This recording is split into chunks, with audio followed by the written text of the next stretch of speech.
नमस्कार। आज हम कुंडलिनी जागरण के विषय पर बात करेंगे।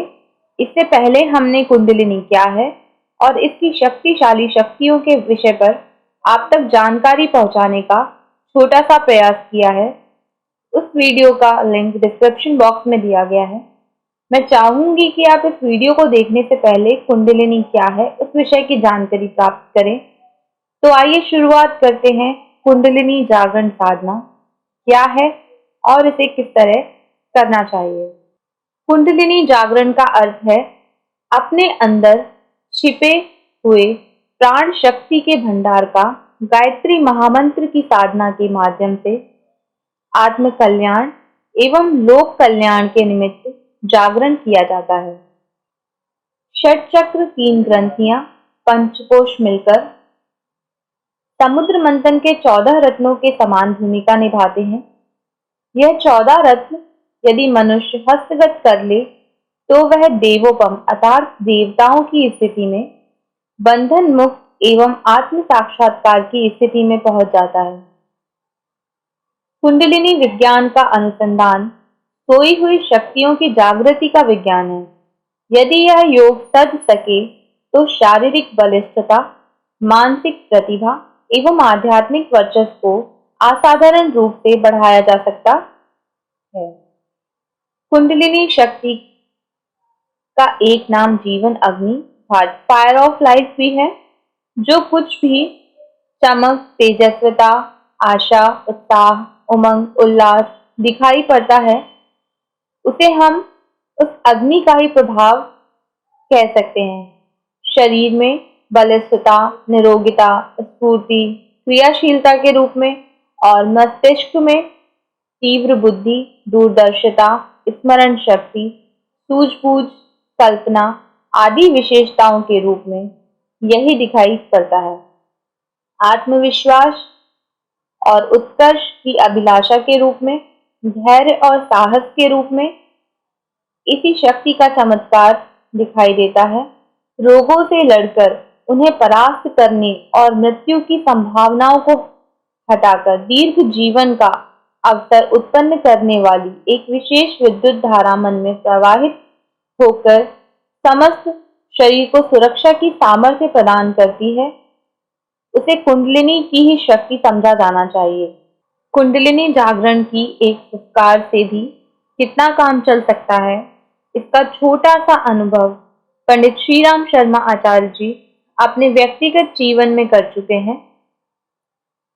उसकी क्षमता मस्तिष्क को इतना तीव्र बना सकती है कि 4 वेद, 108 उपनिषद, 6 दर्शन, 20 स्मृति, 18 पुराण, प्रमुख ब्राह्मण एवं असंख्य ग्रंथों का भाषांतर तथा लगभग 3200 से अधिक अन्य पुस्तकों का लेखन एक ही व्यक्ति द्वारा संपन्न हो सका, जो कार्य की विशालता को देखते हुए अचंभा जैसा लगता है।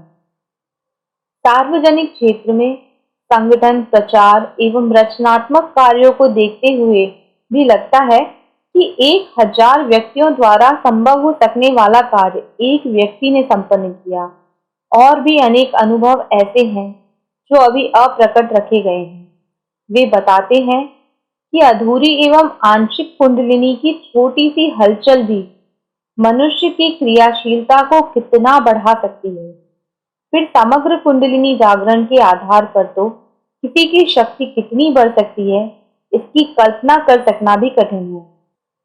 षट चक्रों का भेदन करते हुए कुंडलिनी तक पहुंचना और उसे जागृत करके आत्मोन्नति के मार्ग में लगा देना, यह एक महाविज्ञान है। ऐसा ही महाविज्ञान जैसा कि परमाणु बम का निर्माण एवं उसका विस्फोट करना एक अत्यंत उत्तरदायित्व कार्य है। इसे यूं ही अपने आप पुस्तक पढ़कर आरंभ नहीं कर देना चाहिए, वरन किसी अनुभवी पथ प्रदर्शक की संरक्षता में यह सब किया जाना चाहिए। चक्रों का भेदन ध्यान शक्ति के द्वारा किया जाता है। ध्यान एक ऐसा सूक्ष्म विज्ञान है जिसके द्वारा मन की बिखरी हुई बहुमुखी शक्तियां एक स्थान पर एकत्र होकर एक कार्य में लगती हैं, जिसके द्वारा वहां असाधारण शक्ति का स्रोत प्रवाहित हो जाता है।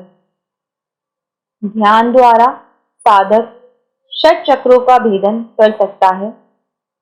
षट चक्र भेदन की साधना करने के लिए अनेक ग्रंथों में अनेक मार्ग बताए गए हैं।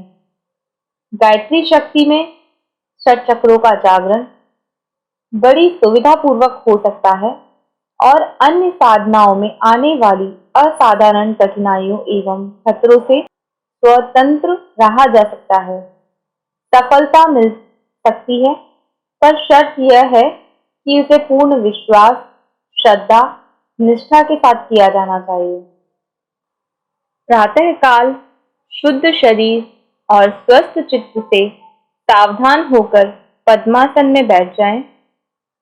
ब्रह्म संध्या के आरंभिक पंचकोशों की क्रिया कीजिए। आसन, शिखावंदन, प्राणायाम, अघमर्षण और न्यास करने के बाद गायत्री के 108 मंत्रों की माला जपिए। ब्रह्म संध्या का चुकने के पश्चात मस्तिष्क के मध्य भाग त्रिकुटी में वेद माता गायत्री का ज्योति स्वरूप ध्यान करना चाहिए।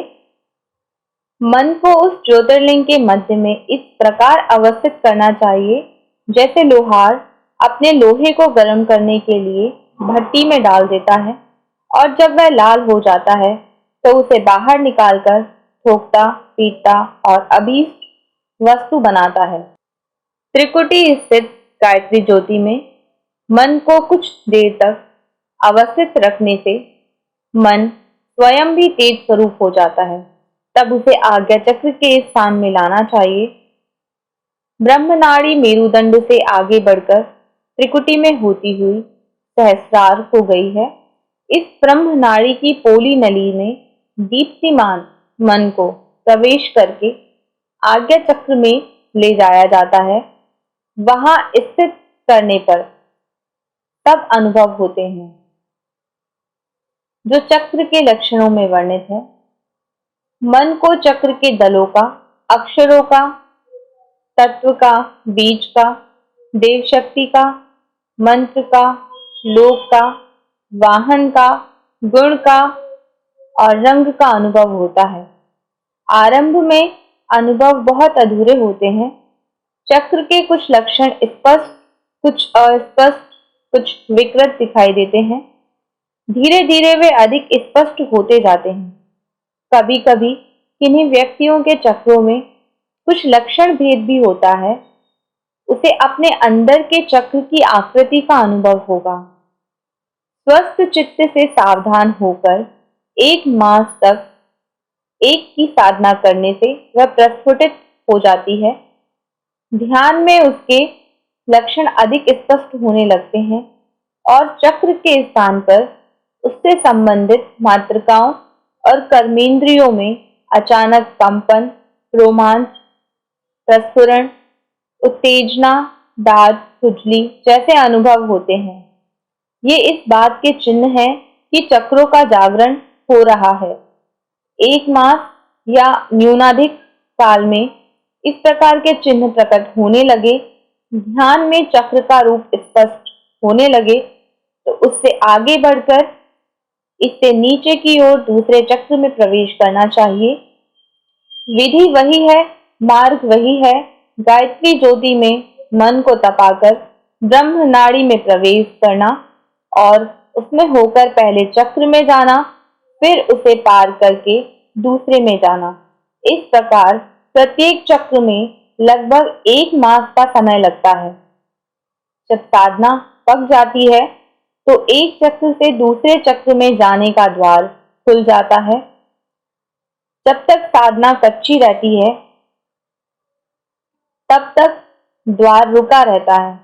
साधक का मन आगे बढ़ना चाहे तो भी द्वार नहीं मिलता और वह उसी चक्र तंतुजाल की भूल भुलैया में उलझा रह जाता है।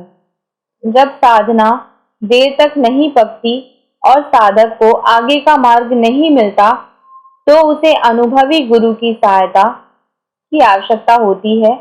वह जैसा उपाय बताए वैसा उसे करना होता है। इसी प्रकार धीरे धीरे क्रमशः 6 चक्रों को पार करता हुआ साधक मूलाधार चक्र में स्थित कुंडलिनी तक पहुंचता है और वहां उस ज्वालामुखी के विकराल स्वरूप महाशक्ति सर्पिणी के विकराल रूप का दर्शन करता है। महाकाली का प्रचंड स्वरूप यही दिखाई पड़ता है। कई साधक इस सोते सिंह को जगाने का साहस करते हुए कांप जाते हैं। षट चक्र की साधना करते समय प्रतिदिन ब्रह्म नाड़ी में प्रवेश करके चक्रों का ध्यान करते हैं। यह ध्यान 5 मिनट से आरंभ करके 30 मिनट तक पहुंचाया जा सकता है। एक बार में इससे अधिक ध्यान करना हानिकारक है, क्योंकि अधिक ध्यान से बड़ी अधिक ऊष्मा का सहन करना कठिन हो जाता है। ध्यान समाप्त करते समय इसी मार्ग पर वापस लौटकर मन को त्रिपुटी में लाया जाता है और फिर ध्यान को समाप्त कर दिया जाता है। साधना काल में ब्रह्मचर्य में रहना, एक बार भोजन करना, सात्विक खाद्य पदार्थ ग्रहण करना, एकांत का सेवन करना, स्वस्थ वातावरण में रहना, दिनचर्या को ठीक रखना अनिवार्य है।